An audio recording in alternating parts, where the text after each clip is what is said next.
ሰይጣን ሲፈልግ ራሱ ለዋውጣል። አንዳንዴ ግራጋቢ አስፈሪ ጭንቀት ያለው እንደ ሄሮድስ የክፋት መልእክት ያዘለ ህልም ሊያሳይ ይችላል። ሁለተኛ ደግሞ የሌለንን ነገር ሰጥቶ የሌለንን ክብር አድርጎ አስመስሎ እንድንታበይ በትዕቢት ሊጥለን ሊያሳየን ይችላል። ስለዚህ ሰው ተኝቶ በህልሙ ጠብ ክርክር ላይ ይችላል፣ ጦርነት ላይ ይችላል፣ እሳት ላይ ይችላል፣ ብዙ መብራቶች ላይ ይችላል። መባረቅት ብልጭ ሲሉ ነጎድጓድ ገገግ ሲል መብረቆች ብልጭ ሲሉ ያል ይሄ እንግዲህ እሳታማ ባህሪው የሆነው ሳፍራ በስጋ ውስጥ በሚመላለስበት በሚነሳሳበት ጊዜ እነዚህ ነገሮች ያያል ይላል። እግዚአብሔር በአንድም መንገድ በሌላም ይናገራል፣ ሰው ግን አያስተውለውም ይላል። እግዚአብሔር በአንድም ወይም በሌላም ነገር ይናገራል፣ ሰው ግን አያስተውለውም። መንፈስን የሚረብሽ ኃጢአት ነውር የሞላበት ጭካኔ ነገር ያለበት በተለይ ደግሞ ጭካኔን የሚያስተምረን አይነት አድርጎ የሚያሳይ ነው። አቤት እንዴት ቻይ ነው፣ እኔ ህጉን የጠበቅኩ ነኝ፣ ሌላው ዓለምም አቤት የሚሰራው ኃጢአት እንደው አምላክ እንዴት ቻይ ነው፣ እኔ በቅቻለሁ፣ የሌላውን ኃጢአት ለይቼ አንጥሬ ያውቀዋለሁ በህልሜ ያላቸው። በሚያምራቸው ነገር በመብል በመጠጥ ጊዜ እነዚህ ባህሪያቶቹ ሲያይሉበት ምኞቱ ሲያይልበት ከነዚህ ሐሞታት ተዋቅሮ ጋራ እነዚህ ህልሞች በተለያየ ህብር ይገለጻሉ። ብዙ ግማሾቹ አንድ ዩኤፍኦ ያዩአሉ፣ ግማሾቹ ወደ አንድ ፕላኔት ውስጥ ገባን ያዩአሉ፣ ግማሾቹ ርዕደ ምድር ያዩአሉ፣ ግማሾቹ በህልማቸው መተንፈስ አልቻሉም የሚሉ አሉ።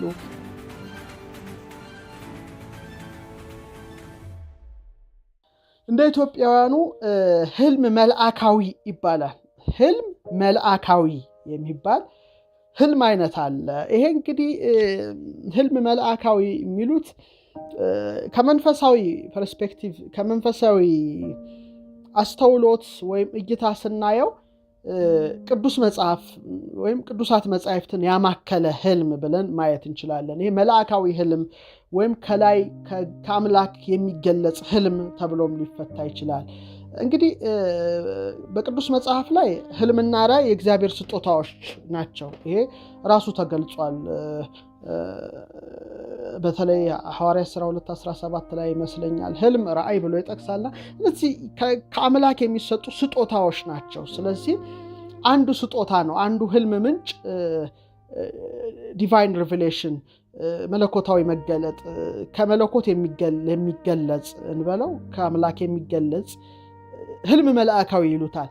እንግዲህ እነዚህ ብዙ መልኩ ማየት እንችላለን። አንደኛ ፕሮፌቲክ ድሪምሶች ልናይ እንችላለን፣ ትንቢታዊ ህልሞች ማየት። ይሄ እንግዲህ ህልም መልአካዊ ከሚባለው ክፍል ነው።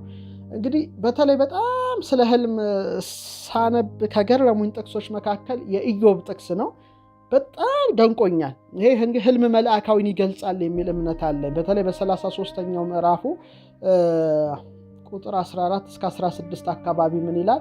እግዚአብሔር በአንድም መንገድ በሌላም ይናገራል፣ ሰው ግን አያስተውለውም ይላል። እግዚአብሔር በአንድም ወይም በሌላም ነገር ይናገራል፣ ሰው ግን አያስተውለውም። ምን ይላል? በህልም በሌሊት በህልም ይላል አንደኛው መናገሪያው በሌሊት ራእይ አፍላ እንቅልፍ በሰዎች ላይ ሲወድቅ ይላል። አፍላ እንቅልፍ በሰዎች ላይ ሲወድቅ በአልጋ ላይ ተኝተው ሳሉ የዚያን ጊዜ የሰዎችን ጆሮ ይከፍታል፣ በተግሳጹም ያስደነግጣቸዋል ይላል። ስለዚህ አንዱ እግዚአብሔር ራሱ ከሰዎች ጋር የሚገናኝበት ህልም እንደሆነ ነው፣ ሰው ግን አያስተውለውም ይላል። ስለዚህ ይሄ ህልም መልአካዊ ከአምላክ የሚገለጽ ህልም አይነት ነው። ለምሳሌ አቤሜሌክን በህልም ሲያስጠነቅቀው እናያለን፣ ሳራን እንዳይወስድ። ያዕቆብ ደግሞ ከምድር እስከ ሰማይ የተዘረጋ የወርቅ መሰላልን ሲያይ እንመለከታለን። በጣም ይገርማል። ላባን ደግሞ በህልሙ ሲያስጠነቅቀው እናያለን። ዮሴፍ ያየው ህልም፣ የፈርዖን እንጀራ ጋጋሪና ጠጅ አሳላፊ ያዩት ህልም፣ እነ ፈርዖን ያዩት ህልም፣ እነ ሰሎሞን ያዩት ህልም፣ እነ ናቡከደነጾር ያዩት ህልም ተጠቅሰዋል። በአዲስ ኪዳን ደግሞ ዮሴፍ ያየው ህልም፣ አረጋዊ ዮሴፍ ሰባ ሰገል በህልም በሌላ መንገድ እንደሄዱ ያዩት ህልም፣ የጲላጦስ ሚስትም ራሱ ያየችው ህልም ሁሉ የምናየው ነገር ነው። ስለዚህ እነዚህ ነገሮች ከላይ የሚገለጹ መልእክት ያላቸው ሲሆኑ እንግዲህ ህልም መልአካዊ በሚል ቋት ውስጥ መክተት እንችላለን። እንግዲህ ይህ አይነት ህልም መንፈሳዊ መምህር ነው፣ በደንብ አድርገን ማሰብ ያስፈልጋል። እና አንዱ መምህር ነው። ለምሳሌ በልቡና በመጻሕፍት በመምህራን በተፈጥሮ አምላክ እንደምናውቅ ሁሉ በተመሳሳይ መልኩ ራሱ አንድ መምህር ሆኖ የሚያስተምር አይነት ነው ይሄ ህልም። ግን እንደዚህ አይነትን ህልም ለመረዳት በጣም ጥሩ ብቃት ያስፈልጋል። ወይም ደግሞ ጥሩ ህልም ፈቺ እንደ ዮሴፍና እንደ ዳንኤል ያስፈልጋል። አሁን ዳንኤል ምን ብሏል? ህልምን እንጂ የሚተረጉም እግዚአብሔር የገለጠለት ነው ይላል። ስለዚህ ይሄ ናቡከደነጾር ያየውን ራሱ የወርቅ አንገቱ ደረቱ የብር ወገቡ የብር ጭንና ጭኑ የብረት እግርና እግሩ የብረትና የሸክላ ቅልቅል ምስል ነውና የሚተረጉምለት ጭምር አጥቷል። ህልሙም ጠፍቶታል በመጀመሪያ ደረጃ እና ዳንኤልና 3 ደቂቅ ተርጉመውለታል። ስለዚህ እነዚህ ከላይ የሚገለጹ ህልሞችን ለመረዳት የፈጣሪ ኃይል ያስፈልጋል ማለት ነው። ስለዚህ አሁን ይሄንን ለመለየት ትክክለኛ ነው አይደለም ለመለየት በጣም በጣም በጣም በጣም ውስጣችንን ማጥራትና መንፈሳዊ ማንነትን መላበስ ይኖርብናል። መንፈሳዊ ማንነትና ምናልባት ተደጋግሞ ሊታየን ይችላል። ከአሳሳችን ምን በዚህ ልንለይ እንችላለን።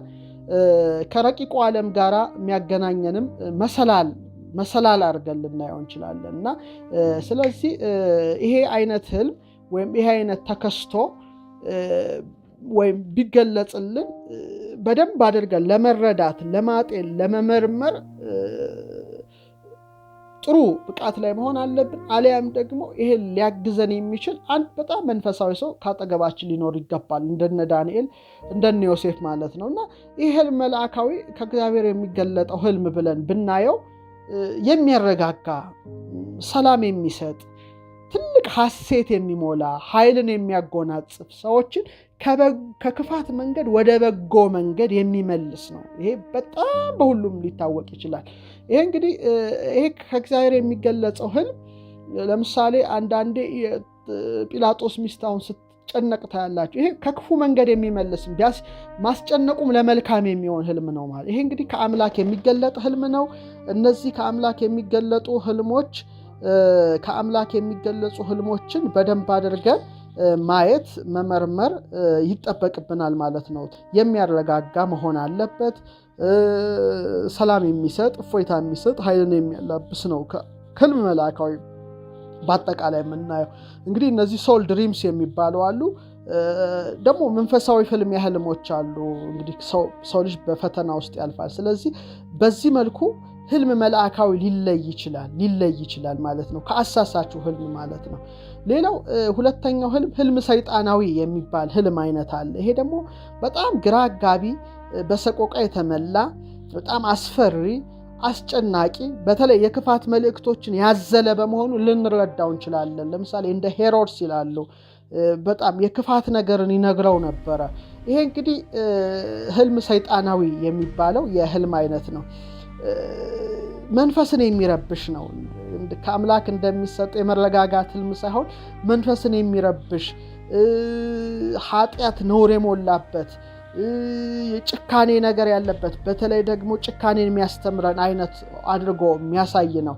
አንዳንዴ ደግሞ በጣም አታላይ ስለሆነ የሌለንን ክብር ሰጥቶ እኛ ማንነታችን እናውቀዋለን፣ ግን ልክ ሳንበቃ የበቃን አስመስሎ የሚያታልለን ህልም ማለት ነው። በተንኮል ለመጣል የሌለንን ነገር ቆልሎ ራሳችንን ሳናውቅ ሊጥለንም የሚያሳይ ህልም መሆኑን ግን በጣም መረዳት አለብን። በጣም አሁን እነዚህ አሁን እየነገርኳቸው ያሉት መንፈሳዊ አውዶች ነው። ወደኋላ ዝም ብሎ በባህሪያችን የምናየው ነገር አለ። አሁን ግን እነዚህ ግን ለየት ያሉ ናቸው። ህልም መልአካዊም ህልም ሰይጣናዊ ከኛ ውጭ ከኛ ሐሞት ወይም ከኛ ባህሪ ውጭ የሆኑ በሌላ አካል የሚመጡ ናቸው። ስለዚህ አንጥረን ለመለየት በጣም ጀግኖች፣ በጣም አስተዋዮች፣ በጣም ልባሞች መሆን ያስፈልጋል። ለምሳሌ አንድ አባት ሲጠቅሱ ሰምቼ እጅግ ገርሞኛልና አንዱ ሰይጣን እንዴት እንደፈተነው በህልሙ ነው ያጫወቱኝ። እኔ በጣም ነው የገረመኝ ሲነግሩኝ፣ እንደ ምሳሌ ነው የነገሩኝ። እና አንዱ እስከ 7ቱ ሰማያት ድረስ አየሁ አለ በህልሙ። እና ምንም ከዚህ ግባ የሚባል ሰው አይደለም፣ ግን ሰይጣን ሲፈትነው ትንሽ ገና መንፈሳዊ ዓለም ገና ሲጀምር ነውና መንፈሳዊ ዓለም ሲጀምር ውጊያ አለ። በተለይ እነዚህ መንፈሳዊ ውጊያዎችን ማሪሳቅን ማንበብ፣ ፊልክስዩስን፣ አረጋዊ መንፈሳዊ ለዚህ ይተነትናሉ። እና በኋላ ይሄድና ሶስቱን ሰማያት እንደነ ጳውሎስ ጎብኝቶ በህልሙ መጣ። በህልሙ ነው ያየው፣ ሌላ አካል አይደለም። እና ይሄድና ሮጦ ሄድና አባቴ ያላቸው፣ አቤት እኔ እኮ እዚህ ከምታየው ሰው ሁሉ የበለጥኩ የበቃሁ ነኝ አላቸውና ደንግጠው እንዴት ሆነው አሉት።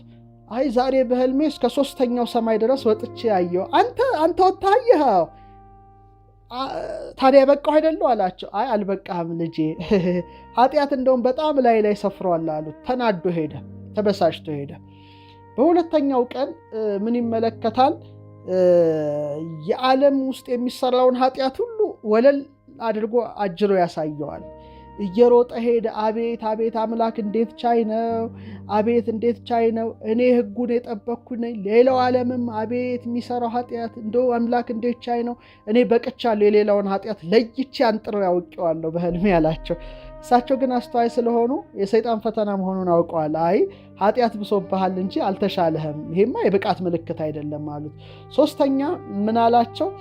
ርግብ መታ ላይ ስታርፍ በህልም አየሁ ይላቸዋል። ልክ እንደነ ባስሊዮስ አሁን ሲያስተምሩ ርግብ መታ ታርፍባቸው ነበር ይላልና እኔ እንደነ ባስሊዮስ ርግብ መታ ታርፋብኛለች በህልሜ፣ ከሌላው የበቃው ነኝ አላቸው።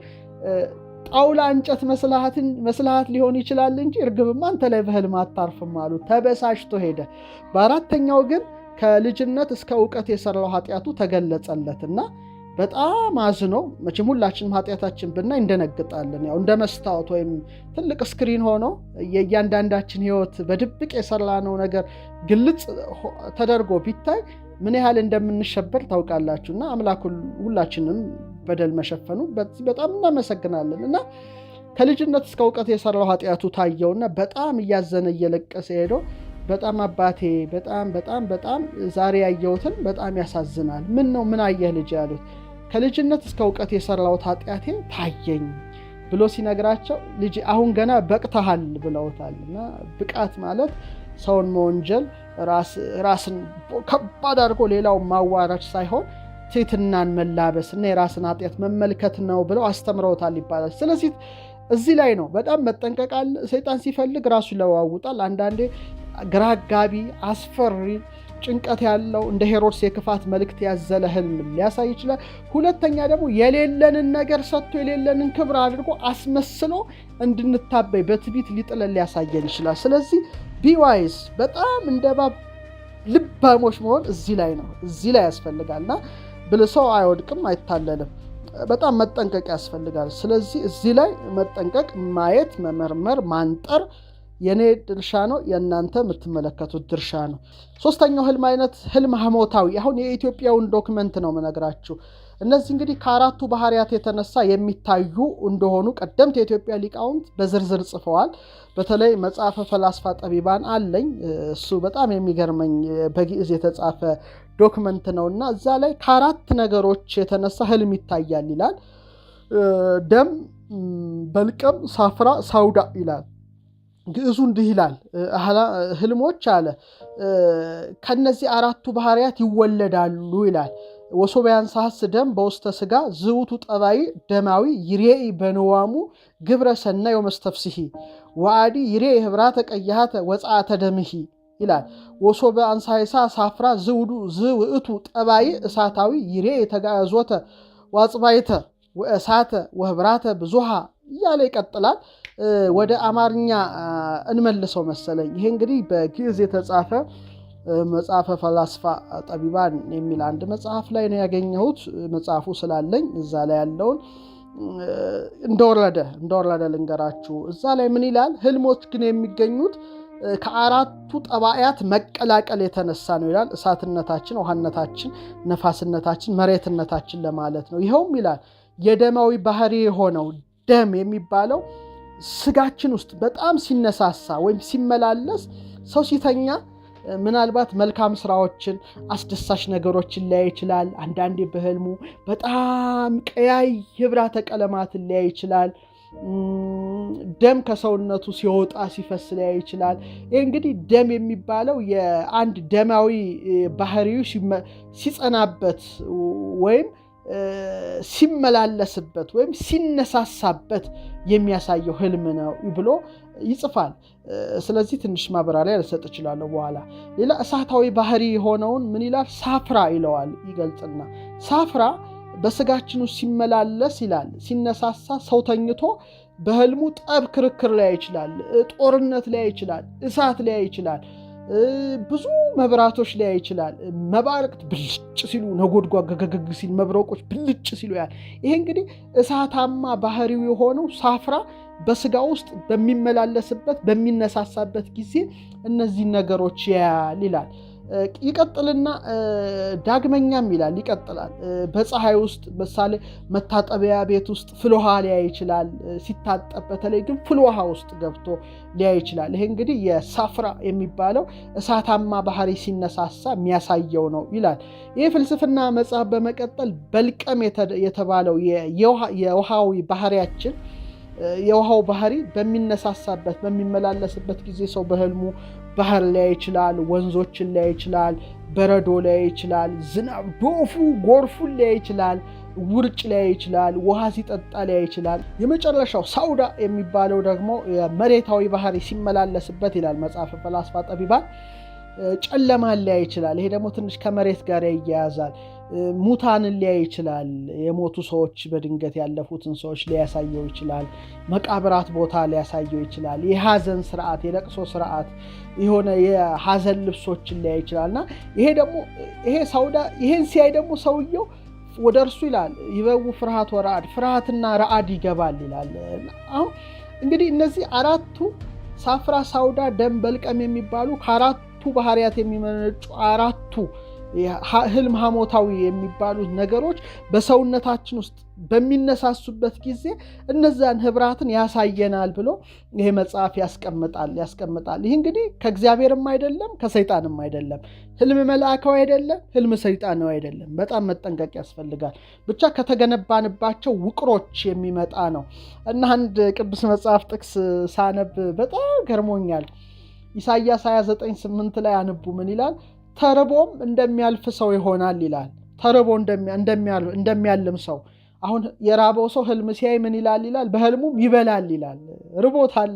በህልሙ ሲበላ ጮማ ሲቆርጥ ጠጁን ሲጨልጥ፣ ነገር ግን ይነቃል። ሰውነቱ ግን ባዶ ነው።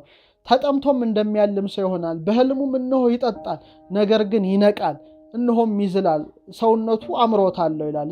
ስለዚህ ሰዎች በሚያምራቸው ነገር በመብል በመጠጥ ጊዜ እነዚህ ባህሪያቶቹ ሲያይሉበት ምኞቱ ሲያይልበት ከነዚህ ሐሞታት ተዋቅሮ ጋራ እነዚህ ህልሞች በተለያየ ህብር ይገለጻሉ የሚል ፈላስፋ ጠቢባን ከኢትዮጵያው ዶክመንት ብራናው ላይ ካለው ይሄንን አንብቤላቸዋለሁ። እንደውም ሰዎች የሚያስቡትን ነው የሚያሳየው ይላል። የሚያስቡት የሚመኙትን። እንደውም አንዱ ምን ይባላል? ሹመት ይመኝ ነበር ይላል። መሪ ለመሆን ይመኛልና በህልሙ እንግዲህ ምኞቱን ነው የሚያየውና በህልሙ ዘውድ ጭኖ ነጭ ፈረስ ላይ ተቀምጦ መጎናጸፊያ ተጎናጽፎ ጦር ሰራዊት አጅቦት በህልሙ ያል። እንግዲህ ስለ መንግስት ስለሚያስብ የሚያስበው ለምሳሌ ኮምፒውተር ላይ ያሉ ስለ ኮምፒውተር ሊያዩ ይችላሉ። ሯጮች ሲሮጡ ሊያዩ ይችላሉ። ሼፎች ስለ ምግብ ሊያዩ ይችላሉ። ይሄ እንግዲህ ቀን ውሎውን ነው የሚያስቡትን ያሳያቸዋልና ካባ ለብሶ ዘውድ ደፍቶ ጦር ሰራዊት አጅቦት ያይና ጓደኛው ጋር ሄድና ጓዴ ያለው አቤት ተለያየን፣ እናንተ ተለያየን ከዚህ በኋላ በቃን አለው። ደንግጦ ጓደኛው እንዴ ምን ሆንክ ጓዴ ያለው። ህልም አየሁ አለው። ምን አየ? ነጭ ፈረስ ላይ ተቀምጬ መጎናጸፊያ ተጎናጽፌ ዘውድ ደፍቼ ጦር ሰራዊት አጅቦኝ አየሁ። ልነክስ ስለሆነ ከአንተ ጋር ያለን ደረጃ ተራርቀናል አለው። ግን ጓደኛው ተንኮለኛ ነው። አናደደው። ምን አለው? አይ ጓዴ ፈረስ እኮ ሞት ነው ልትሞት ነው መሰለኝ አለው። እና በጣም ደነገጠና እንዴ አጅቦኝ የሚሄደው ጦር ሰራዊት አሉ። ይሄማ ሊቀብርህ የሚጓዘው የድሩ ህዝብ ነው አለ። ተናደደና ፈረሱ ላይ አልቀረውም ዱብ አልኳለ። ይሄማ ስትቀበር ነው አለ። በጣም ይበሳጭና ዱብ ብዬ አልቀረውም እንጣጥ አልኳለሁ። ነፍስ ወደ ሰማይ ስትወጣ ነው አለው እና ተበሳጨና ጭራሽ ህልም አላየሁም አለ። ይሄ ይሻላል ማለት ነው። እና አይነት ነገሮች አሉ። ሰው የሚያስበውን የሚመኘውን ሊያሳዩት ይችላሉ እነዚህ ባህሪያቶቹ ማለት ነው። ወደ 320 ጎልማሶችን ነው ሪፖርት ምን ህልም እንደሚያዩ ጥናት የተደረገባቸው እና 48% ለህልም አላሚ የታወቀ ስም የተሰየመ ሰውን ወክለዋል።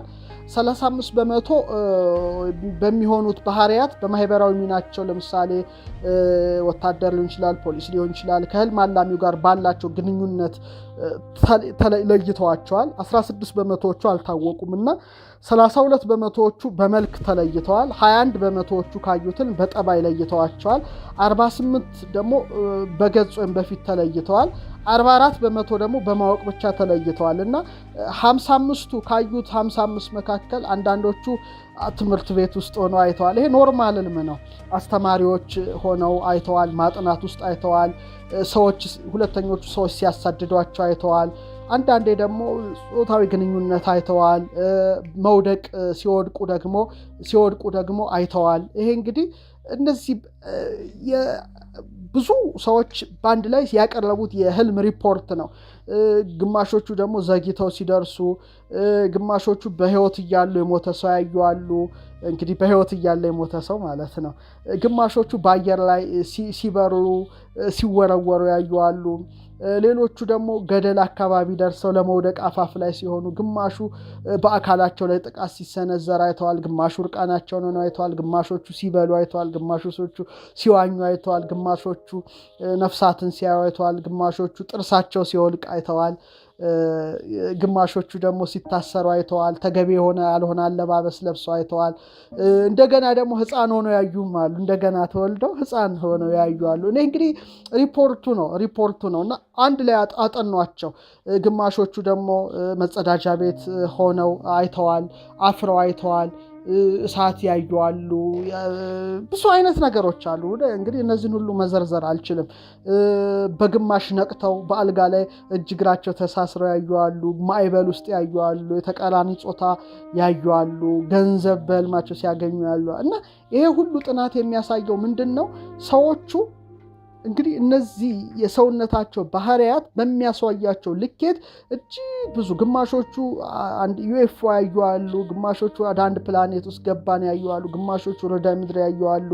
ግማሾቹ በህልማቸው መተንፈስ አልቻሉም የሚሉ አሉ።